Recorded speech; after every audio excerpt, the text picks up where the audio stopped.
4CG, man, you know how the fuck we rockin', man. 4 corner glow gang, man. You know how the fuck I'm bumming, man. You know I'm coming, man. All right, like, comment, subscribe, hit that notification, but we back with another one. So it seems like OTF Jam has finally spoken out, man, and he's not playing. He's calling out Boona Mo, Jayskiigang, and this all stems back from an old interview. And basically, OTF Jam was speaking on how he met Durk and how things of that nature, and the whole world and fans thought that he wouldn't backstab Durk and that he was his man because Durk helped him out when he was locked up, but it seems like OTF Jam, he's had enough, man. He's finally speaking out. He's saying that Jayskiigang and Boona, once they see this discovery come out, that they're gonna the world and everyone's gonna see that he's the one that's not snitching now. He's claiming all this stuff and saying that when people meet him in person, it's not the same. They really ain't like that, stand on business, and that these guys are soft and they're not, trying to act as bad as they is. And he's basically calling everyone out in OTF. He's calling out a lot of people, putting a lot of stuff out. And, he probably feels some type of way because when this whole Durk thing happened with the RICO charges and everything of that nature, people automatically assume that it was OTF Jam that was the snitch.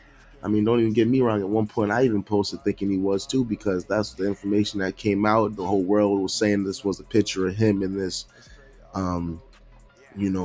interview room talking to the police and all this and that, and he wore a wire. But, OTF Jam speaks out, man. He's saying y'all got to wait for the discovery because there's probably something in that discovery that we don't know about. And you guys got to understand that some of that information that came out first was all just misguided and misleaded. What's going on right now, because you got to think about it, this man is basically speaking on information while the case is ongoing, which is a little crazy. But, I mean, he probably feels some type of way because you have to understand his life was threatened. He had people saying that he was a snitch. People were saying he was wearing a wire. And then, all this stuff come out and he's speaking on how he met Durk and that Jayskiigang and Boona, all these dudes and, all these other guys are basically just hoes, and that they were all going to be a part of why Durk's downfall. This is something I'm not surprised because as a group, there's too many people involved in street business, especially that all know what's going on. They're going to be either involved or going to have to tell. And this is stuff that happens in big cliques, especially when they're not staying out of the streets and just focusing on the politics and the music in the music industry.